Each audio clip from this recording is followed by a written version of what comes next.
Book කළා මොකද වෙන්නේ ඔයගොල්ලෝ සවන් හිතනවා සැපෙන් සලිපෙන් ඇති කියලා. ඉතින් අද වීඩියෝ කතා කරන්න දන්නේ ඔයගොල්ලෝ GB 20 30 40 50 anyway ඕන ගණන් GB ගානක් දීලා ඔයාගේ ගේම් එක ඩවුන්ලෝඩ් කරලා පස්සේ මෙන්න මේ වගේ ගොබ් එරර්ස් වල බලාගෙන ඉතින් ඔයාගේ මුළු මනසම විකෘති වෙනවා මෙන්න මේ එරර්ස් දැක්කට පස්සේ.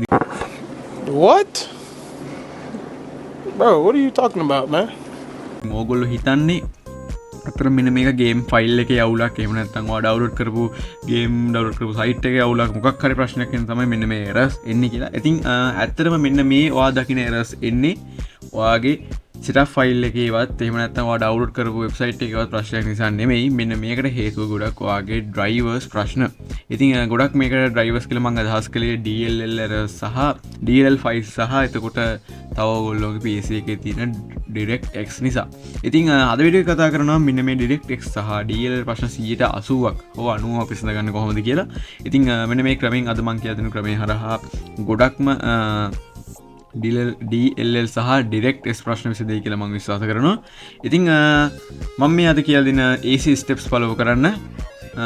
channel එක subscribe කරලා නැත්නම් වීඩියෝ එකට like එකක් දාන්න comment එකක් දාන්න. Okay. ඉතින් අපි යන් අද අපේ වීඩියෝ එකට. ඉතින් මුලින්ම ඔයගොල්ලෝ ඔයාලගේ Windows version එක හොයාගන්න ඕන. ඉතින් Windows operating system version එක හොයාගන්න ඕන. ඉතින් යන්න ඔයගොල්ලෝ ඔයාලගේ this PC එකට හෝ my computer එකට මෙන්න මේ විදිහට ගිහිල්ලා මෙන්න මේ විදිහට properties යන properties ගියට පස්සේ ඔයගොල්ලෝට බලා ගන්න හම් වෙනවා ඔයාලගේ system specifications සහ මෙන්න මෙතන බලා ගන්න හම් වෙනවා system type යටතේ ඔයාලගේ Windows එක 64 bit ද එහෙම නැත්නම් 32 bit ද කියලා. ඉතින් මෙන්න මෙතන බලා ගන්න හම් වෙනවා system size 64 bit operating system 64 base processor කියලා. ඉතින් ඔයගොල්ලෝගේ 32 bit නම් මෙතන ඇත්තේ 32 bit operating system කියලා. Okay.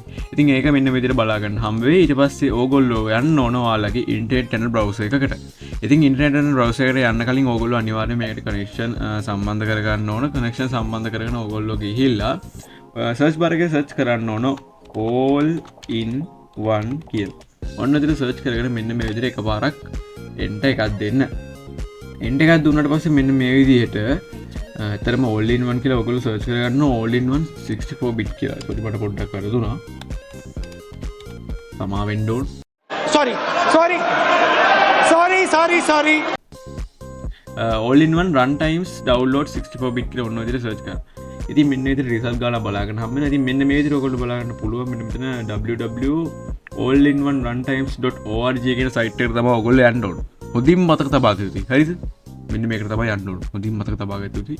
මේ විදිහට ගිහලා මෙන්න මෙතන all in one runtimes වලට ගියාට පස්සේ මෙන්න මේ විදිහට අදාළ ඉන්ටර්ෆේස් එක ලෝඩ් වෙනවා. ඉතින් අදාළ වෙබ්සයිට් එකේ ඉන්ටර්ෆේස් එක මෙන්න මේ විදිහට බලා ගන්න පුළුවන් all in runtimes කියලා. මෙන්න මෙතන AI වලින් මොකද්ද බලලා බලා ගන්නත් හම්බ වෙනවා.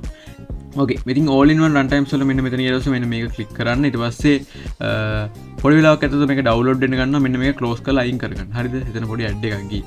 ඊට පස්සේ ඔයගොල්ලෝ මෙන්න මේ වගේ ඉන්ටර්ෆේස් එකකට එනවා. ඉන්ටර්ෆේස් එකේ මෙන්න මේ ඇඩ් වගේ දේවල් එනවා. ඒවා අයින් කරගන්න මතක් කරලා ඊට පස්සේ මෙන්න මෙතන ගිහිල්ලා download for windows දෙන්න. download for windows දුන්නාට පස්සේ මෙන්න මේ වගේ MB 370 ටිකක් ලොකු ෆයිල් එකක්. හරිද?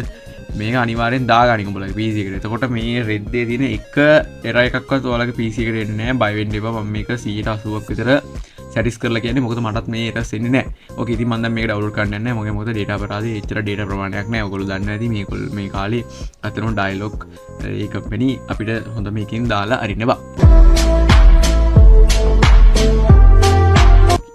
ඉතින් මම දැන් ඒක ඩවුන්ලෝඩ් කරගෙන ඉවරයි. මම දැන් මේ විදිහට ඩවුන්ලෝඩ් කරගෙන දැන් මට ඒක හොයාගන්න එක තමයි ප්‍රශ්න. මෙතන තියෙනවා සෑහෙන්න ෆයිල් ගොඩක් පොඩක් ඉන්න බොයිස්.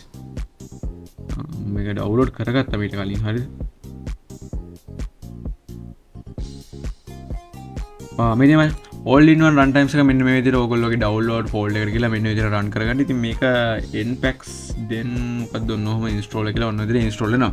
ඉතින් මේකට පොඩි වෙලාවක් යනවා. ඉතින් එතකන් ඔයගොල්ලෝ ගිහලා තේ එකක් එහෙම බීලා ඉන්න. පොඩි වෙලාවක් කියන්නේ සාමාන්‍ය විනාඩි 2ක් විතර යන්නේ. චුටි වෙලාවක් ඉඳන් හිටපන්. මොකද යකෝ.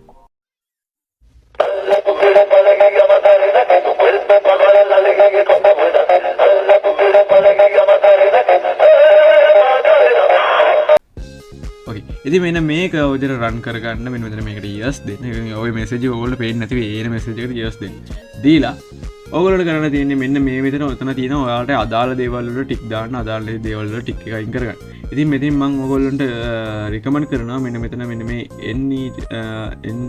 .net ෆර්ම්වයා නොහොම ඕක තියන්න එක ටික් එක තියන්න හරිද ඊට මේ Java runtime එකක් අදාළ නැහැ ඊට පස්සේ මේ Adobe Shockwave Player ඉතින් මේකත් අදාළ නැහැ ගේම්ස් වලට අදාළ නැහැ ඉතින් ඕගොල්ලන්ට ඕන නම් ඒ මෙන්න මේ දෙකේ ටික් දෙක දාගන්න පුළුවන් ඉතින් මම නම් මේ දෙකේ ටික් දෙක දාන්නේ නැහැ බොහෝ දුරට මගේ මේක ආපහු ඉන්ස්ටෝල් වෙන්නේ නැති වෙයි මොකද මේකට හේතුව මම කලින් ඉන්ස්ටෝල් කරලා නේද ඉතින් මෙන්න මෙතන ගිහලා ඉන්ස්ටෝල් වෙන්න තියෙන්නේ ඉන්ස්ටෝල් දුන්නාට පස්සේ අනිවාර්යෙන් කනෙක්ෂන් දීලා ඉන්ස්ටෝල් දුන්නාට පස්සේ ඉතින් මෙන්න මේ වගේ සෙටප් එකක් රන් වෙලා ඔයාලගේ PC එකේ තියෙන ඔක්කොම ටික මෙන්න මේ විදිහට ඉන්ස්ටෝල් වෙන්න පටන් ගන්නවා ඉතින් මෙන්න මේකට පොඩි වෙලාවක් යනවා ඉතින් මේක ගියාට පස්සේ ඔයගොල්ලන්ට පුළුවන් මෙන්න මේක ඩ්‍රයිවර්ස් ඔයාලගේ PC එකට ලස්සනට ඉන්ස්ටෝල් කරගන්න ඉතින් මේකට විනාඩි 5ක් 10ක් වගේ කාලයක් යනවා සාමාන්‍යයෙන් මේක ඉන්ස්ටෝල් ලා ඉවර වෙන්න ඉතින් මේකෙන් ගොඩක් දුරට PC එකේ තියෙන 80%ක්ම ගේම්ස් වල එරර්ස් හරියන්න පුළුවන් ඉතින් මෙන්න මේ ක්‍රමේ හරහා මං හිතනවා මෙන්න මේ වීඩියෝ එකෙන් ඔයාලා මොකක් හරිම දෙයක් ඉගෙන ගන්න ඇති කියලා. ඉතින් මේ වීඩියෝ එක හොඳයි නම් අනිවාර්යෙන් ලයික් එකක් දාන්න. ඉතින් මේ වීඩියෝ එක තවත් යාළුවෙකුට ෂෙයා කරන්න ඕගොල්ලෝගේ ගේම් දාගෙන මොඩේ යාළුවට මොකද ඌත් ගොඩක් අසන වෙලා ඉන්න ඇත්තේ ගේම්ස් දාගෙන එනවා මේව වැඩ කරන්න බෑ මගේ PC එකේ ගහන්න බෑ කියලා. ඉතින් ගොඩක් දුරට මෙන්න මේ ප්‍රශ්නේ එන්නේ මේ මං කලින් කිව්වා වගේම DLL සහ DirectX නිසා. ඉතින් අද වීඩියෝ එක කතා කරන්නේ මෙච්චරයි. වීඩියෝ එක හොඳ නම් අනිවාර්යෙන් ලයික් එකක් දාන්න. channel එක subscribe කරලා මේ වගේ technology videos බලන්න අපිත් එක්ක එකතු වෙලා ඉන්න. ඉතින් එහෙනම් අපි අද ගිහිල්ලා එන්නම් හැමෝටම සුබ දවසක්.